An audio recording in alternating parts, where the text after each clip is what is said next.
Welcome. Hi, this is Carol from Skill Check. Today we're going to be talking about the state of the industry at the moment. And right now we've got some falling occupancy, and it's been a little tougher. Seems like we've come out of COVID really well, and then the economy is not doing as well. So what can we do about it? And so I want to help you with that. With the economy changing, what do we do? Well, I first I say don't panic. Even though your numbers may be going down, you may not be at 100% occupancy now. We're in the high 90s. We really have to think about what we can do differently, especially at this time when it gets a little tougher. So I want you to first off just start by conducting a rate survey of all your close competitors and get the rates on the website too, because sometimes when you get the website information, you also want to call because the prices aren't always the same. And look at what is currently available, the sizes that they have available and the ones they're completely out of. That will help you to determine how to price your storage spaces. Ask about the fees they're also charging. And what else are they offering that you're not doing? So it's always a good thing to see, size up your competitors, know them. Some of you may know all of this, and others, if you're new, especially to self-storage, find out what your competitors are doing. And think of some action items. And I want to help you with some action items because if you're looking at comparing your rates with your competition, you want to also look at your management summary and the numbers that you have for your storage property, so you can improve those numbers. And I think if you look at some of the customer rates, and I'll show you how to do that or show you some ideas of to do that, and then how long that they've been there at that rate. So let me show you an example of something that you need to know for sure is when you're managing and knowing the numbers. When you look at your management summary, you see some information like the gross potential rates, the unrentable unit rates, and I would go right to maybe your actual occupied unit rates, or the gross occupied. Would, like, this store is 98.7 of gross occupied unit rates, and the actual occupied unit rates are only 86. And if you look at the effective rate after giving concessions, it's 84% occupied. And I'm going to call that the economic occupancy. And that 84, even though the person, might say, the managers say, oh, I'm at 98.7%, we're doing great. Well, yes, you're physically occupied at 98.7, but the problem is you're only bringing in money is if you were 84.8%, and that's not so good. So you have to understand what that true occupancy means, and that's what we would call the economic occupancy, or in SiteLink they call it the effective rate after concessions. And the concessions are what's probably killing this occupancy, because again, it's all about keeping the rates up and increasing the rates. And one of the ways you do that, I'd like to pull an occupied unit report, and I look at the number of days that the rate hasn't changed. Like the first one up top is 81 days, not very many, but look, you've got some at the very bottom here that are 400 days.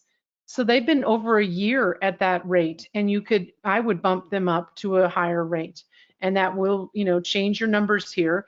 But again, if, 81, I'm not worried about. But if you're looking at a year, and there are companies that I think, especially the REITs, they're being definitely more aggressive on those people who are already there. If you're going up on their rates, it's important to not just do it like $1 or $2. Make it 5 or 10, or depending on how much it is, it might even be more than that. I've done $40 and $50 rent increases before, just based on the cost of the space itself. So let's talk also about increase in customers that are just below that current rate. And this, when you're doing this, when you're looking at this and looking at all the people that are getting some kind of discount, it really shouldn't matter to you, like, oh, that's the guy that comes in all the time, or they have 5 units, or they're really super nice people. It really doesn't matter. I think the important part is managing this asset. And so you've got to think about, increasing any customer that's below that current rate. And even if it's a few dollars, don't hesitate. But look, have some systems that you use. Maybe it's 90 days you look at it. Some of you may look at it every year. I think waiting a year may be too late. I think you can be more aggressive for that, even still in this market we're in.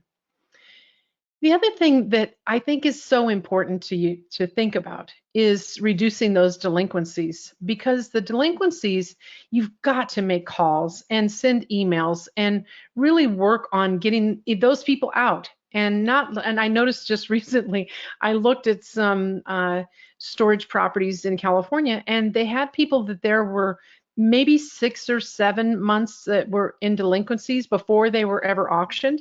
It's just too long. You stick to your system that you have for your state, and do the process. And then if they don't pay by that time, don't just let them linger on and on and on, because then they'll never catch up. It's really even harder. So you want to think about increasing prices also on this customer who's been in the space over a year with no increase. And this, again, is if you have any capital expenditures you're making at the store, like a new gate, or maybe you're refurbishing the doors, or get new paving, whatever it is, that's a perfect time to do those rent increases, because at least it shows you, the customer, that hey, we're going up on you, but we're actually making the place better, especially if your gates don't work. I'll tell you, the gates not working, that drives customers nuts. Or the security not working, or people not being there. That's the other one they don't like. But remember, you can always offer to move a customer to a smaller size. Most of the time when I look at spaces, even like when you get ready for an auction and you look at the space, you're like, wow, they could have probably even put this stuff in half the size of what it is, and they wouldn't have even gone to auction then, because they didn't get the right size. So let's say someone's in a bind, get them to the smallest size. Not, we never try to upsize, because more often than not, we make more money on the smaller spaces per square foot than we do the larger spaces. So it makes sense for us to try to get them in the smallest space possible, unless you only have big spaces left. And then you're just stuck. The other thing is, remember, how you treat the customers is so important. And I think treating customers like they're guests, and I really mean doing things above and beyond what you have to do. I like the free coffee station. I love it here how they have the Keurig there. They have the cold water, giving amazing service. Today, my son went and did an on-site in Phoenix, and he said the manager was amazing. From the moment he walked through the door, she smiled, she got his name, she took him out to show the space, showed another space, everything was clean. And he said she talked about the store on the way down. It was everything that he could imagine. And as he left, she gave him information. She, made a real connection with him.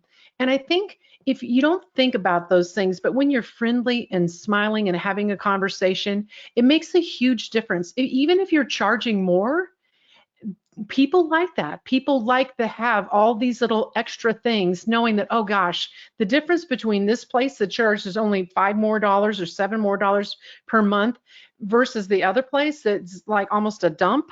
They don't care about things. They don't keep it clean. The managers are never there. Those are the things that will make a difference at your storage property. So think about treating those customers as guests, and be happy to see them, because I always love to see people come through the door. I mean, there are times when I haven't, but just a couple here and there. But generally speaking, when the customer comes in, it's a smile. I'm ready, and I'm ready to serve and help them, and to get them just a great storage experience. So if you have any questions, please feel free to give me a call or an email. It's carol@skillcheck.com. And please subscribe to my channel. We've been slow to do some stuff because I have been swamped lately with work. So if you have any questions, please give me a call. And happy renting. Thanks a lot. Bye.